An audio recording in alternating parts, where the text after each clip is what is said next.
发生什么坏事了吗？为流通而造的船，遇到港口也会停。Bonjour à tous, j'espère que vous allez bien. On se retrouve aujourd'hui sur Genshin Impact pour le guide d'analyse de Kaedehara Kazuha, le dernier personnage sorti sur le jeu. Il est sorti du coup mardi 29 juin aux alentours de 19 h. Comme j'ai déjà expliqué dans une précédente vidéo guide, je ne ferai pas plus de guide en fait Day One du perso ou le lendemain. Maintenant, je vais attendre que le perso déjà soit sorti. Je vais attendre qu'il y ait quelques youtubeurs, quelques baleines qui le montent C6 avec des armes raffinées 5, etc. pour voir un petit peu ce que le personnage propose en termes de potentiel. Attendre qu'il y ait quelques builds, voir un peu si le perso il a vraiment un seul build unique, s'il peut être joué de telle ou telle façon, pour vous proposer quelque chose d'assez concret quand même. Sur ce, eh ben écoutez, on est parti sur l'analyse de ce nouveau personnage. On va se rendre du coup dans l'archive de personnages et on va aller voir Kaedehara Kazuha, donc qui est un épéiste 5 étoiles à Nemo et qui va avoir un rôle assez centré sur le support. Hein. C'est un personnage qui va être assez support en termes de main DPS. Il fait pas très bien l'affaire, hein, même s'il y en a qui le jouent main DPS et que potentiellement à partir d'un certain niveau de constellation, il peut être intéressant en main DPS. On est quand même loin d'un personnage qui est capable de faire le DPS de personnages qui sont là pour ça. Hein. On va parler de Ganyu, Diluc, enfin tous ces personnages-là qui sont là pour faire du dégât. Kazuha n'est pas là pour avoir ce genre de rôle, donc même si c'est pas un mauvais DPS, c'est pas non plus un excellent personnage dans ce domaine, il va plutôt être un support. Évidemment, l'élément Anemo se prête aussi plus à du support. Hein. Aujourd'hui, le seul main DPS Anemo qu'on a, c'est Xiao, et Xiao fait pas tellement partie des top DPS du jeu, même s'il reste extrêmement viable. Écoutez, on va commencer par ses aptitudes. Donc du coup, comme j'ai dit, c'est principalement un support. Donc son attaque normale, on va pas s'en occuper, vu qu'on ne s'en sert quasiment pas. Ses multiplicateurs sont assez bas également. On va commencer par sa compétence élémentaire, Véhémence divine. Libère une technique secrète aussi violente qu'une bourrasque déchaînée qui attire les ennemis et les objets vers la position actuelle de Kazuha avant de projeter les ennemis situés dans la zone.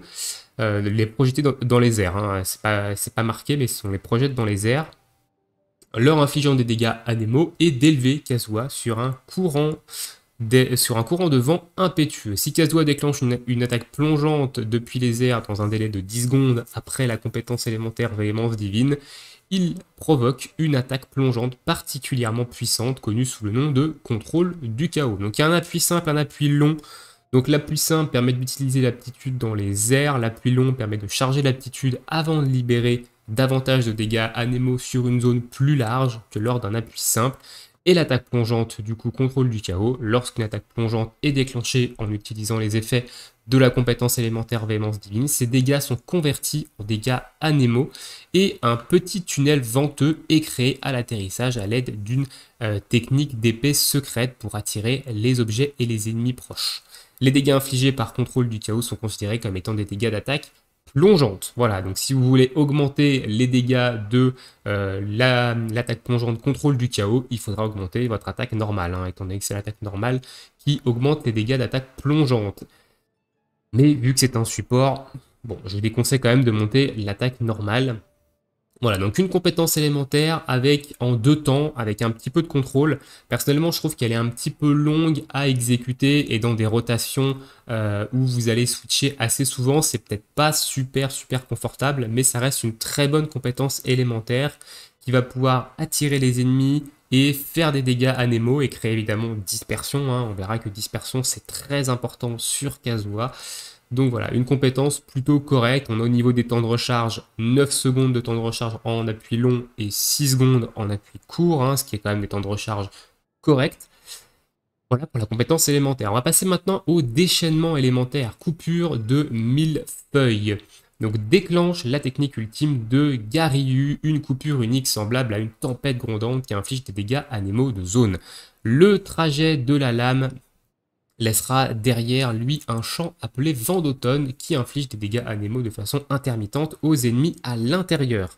Absorption élémentaire, le vent d'automne absorbe les éléments hydro, pyro, cryo et électro avec lequel il entre en contact. Celui-ci lui confère leur attribut et inflige un bonus de dégâts de l'élément correspondant. Un seul élément peut être absorbé à la fois. Donc ici, on va avoir un ultime qui va créer une grosse zone autour de Kazuha, qui va faire des dégâts tous les X secondes. Alors au niveau des détails, on a la durée qui est de 2 secondes. Vous avez des tics de dégâts toutes les 2 secondes. Donc en tout, vous avez 4 tics de dégâts, mais vous obtenez un bonus de dégâts élémentaires de X% en fonction du niveau de la compétence de Kazuha. Donc c'est plutôt intéressant, ça va vous permettre de faire pas mal de dégâts élémentaires à l'intérieur de l'ultime. De toute façon, vous allez voir, Kazuha, son principal rôle, ça va être de booster les dégâts élémentaires de votre équipe. Donc si vous jouez une équipe axée dégâts physiques, le Kazuha ne vous servira absolument à rien. Il est là pour booster les dégâts élémentaires principalement. Donc temps de recharge, 15 secondes, donc on a un laps de temps de 7 secondes entre la fin de l'ultime et le moment où vous allez pouvoir le relancer. Coût en énergie élémentaire 60, ce qui est moyen. Voilà. Et voilà au niveau de l'ultime, donc pas d'attraction comme Venti, et comme Sucrose. Hein. Donc à ce niveau-là, l'attraction, elle va être sur sa compétence élémentaire et son ultime, ça va juste faire des dégâts de zone proportionnels à l'élément que vous allez absorber dedans. Donc il fait quand même pas mal de dégâts. Son ultime, on va pas non plus se le cacher, mais en termes d'ultime contrôle, c'est vrai qu'une Sucrose ou un Venti à l'heure actuelle, ça reste quand même un petit peu plus efficace. Premier passif, lame d'érosion. Si Véhémence divine entre en contact avec l'élément hydro, pyro, cryo ou électro, donc c'est la compétence élémentaire, lors de son utilisation, l'attaque plongeante contrôle du chaos déclenchée après cette Véhémence divine bénéficie d'une absorption élémentaire, ajoutant ensuite des dégâts de l'élément correspondant pour 200% de l'attaque. Dégâts considérés comme étant des dégâts d'attaque plongeante. Voilà, un seul élément peut être absorbé à chaque utilisation de Véhémence divine. Ok, donc on a des dégâts supplémentaires sur l'attaque plongeante de Véhémence divine en fonction de si vous entrez en contact avec un des 4 éléments ici présents. Donc hydro, pyro, cryo ou électro. Donc ça peut permettre de faire un petit peu plus de dégâts avec l'attaque plongeante. Donc ça peut être intéressant en termes de passif. Deuxième passif, Eiku de la brise. Et c'est surtout pour ce passif-là que Kazuha est intéressant dans une équipe. Pour chaque point de maîtrise élémentaire de Kazuha, ce dernier accorde à tous les personnages de l'équipe un bonus de 0,04% de dégâts de l'élément correspondant pendant 8 secondes lorsqu'il déclenche une dispersion. Il est possible de cumuler les bonus de dégâts de différents éléments grâce à cette méthode.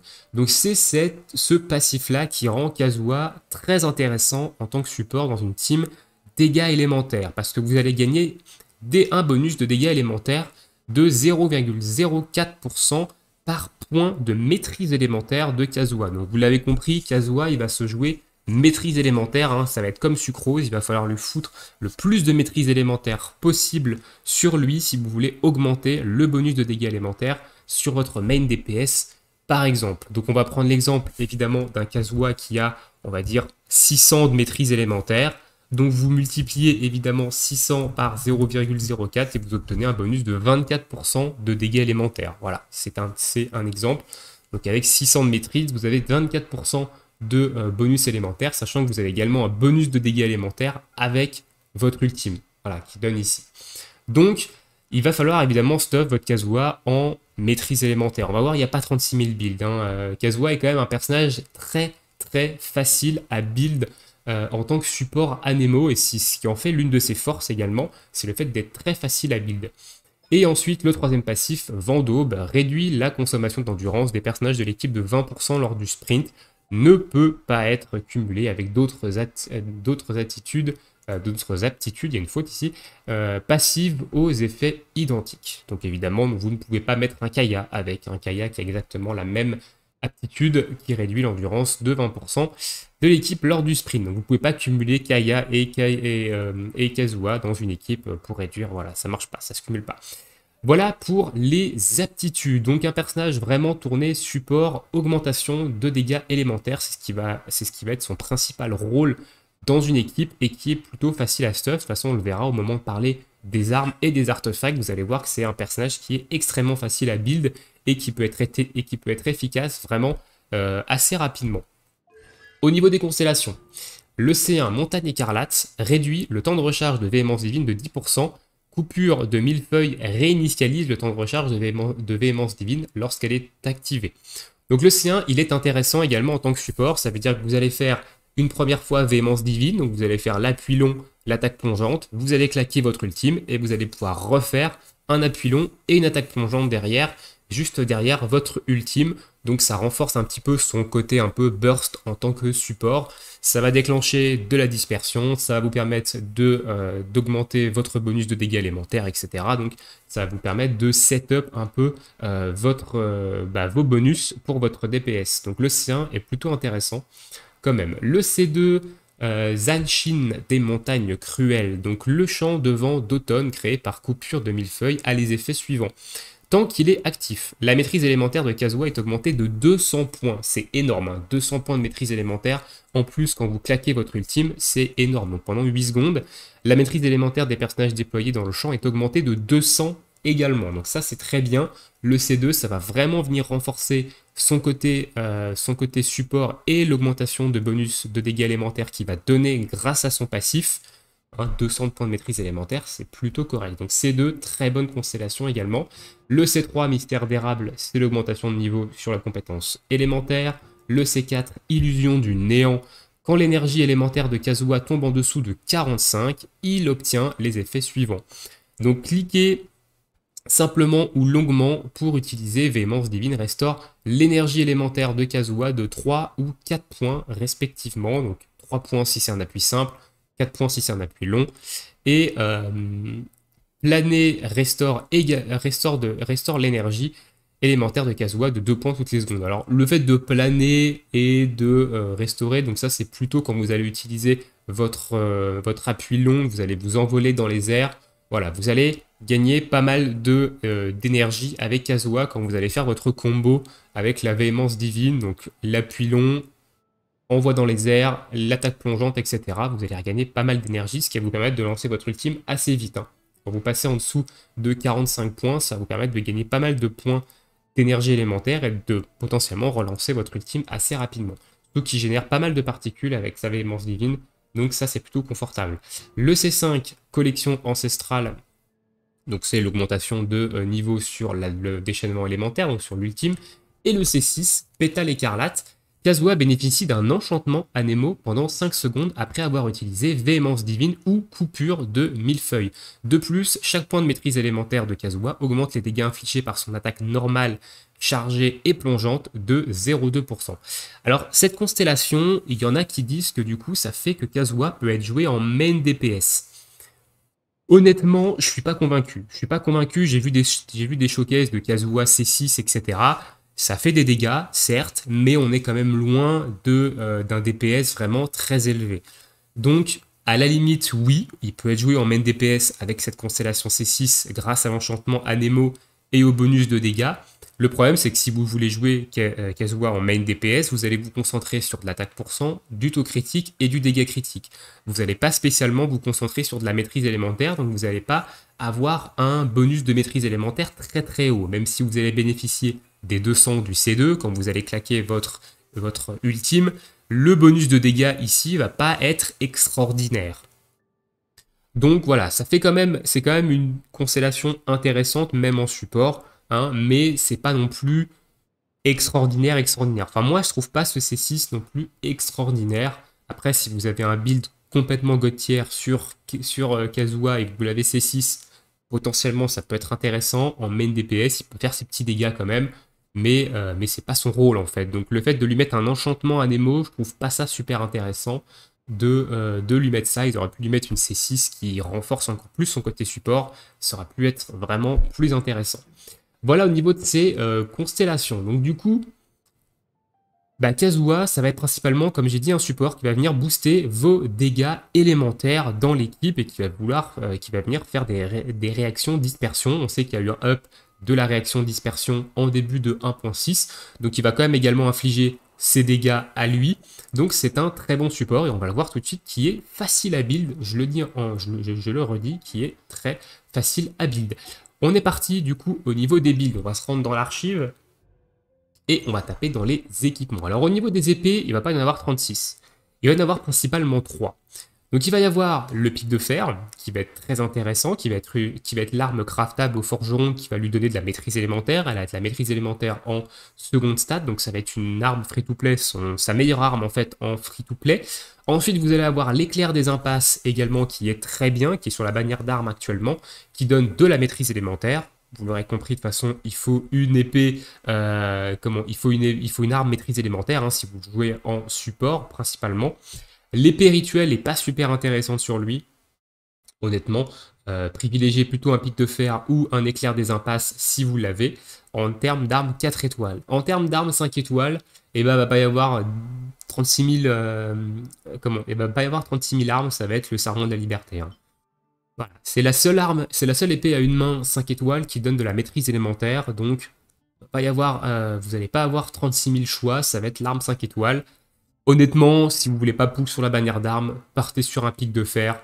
Évidemment, il vous faut un prototype, ça c'est sûr, mais partez sur un pic de fer. Si vous n'avez pas de quoi crafter le pic de fer, si vous n'avez pas d'éclair des impasses et que vous n'avez pas l'arme 5 étoiles, à la limite, ça peut être intéressant d'avoir une épée de bonus. Ça peut être cool pour la recherche d'énergie, pour la génération de particules, ça peut être intéressant. Épée rituelle, why not? Ça donne également de la recherche d'énergie, ça peut vous permettre de réinitialiser votre compétence élémentaire. Pourquoi pas? La flûte, pas terrible, et le reste, peut-être le croc suppurant, à la limite, si vous l'avez, ça peut être intéressant. Mais le pic de fer, ça reste la meilleure option en arme gratuite. Au niveau des artefacts, il ne va pas y avoir 40 000 builds sur lui, c'est 4 pièces anémo. Voilà.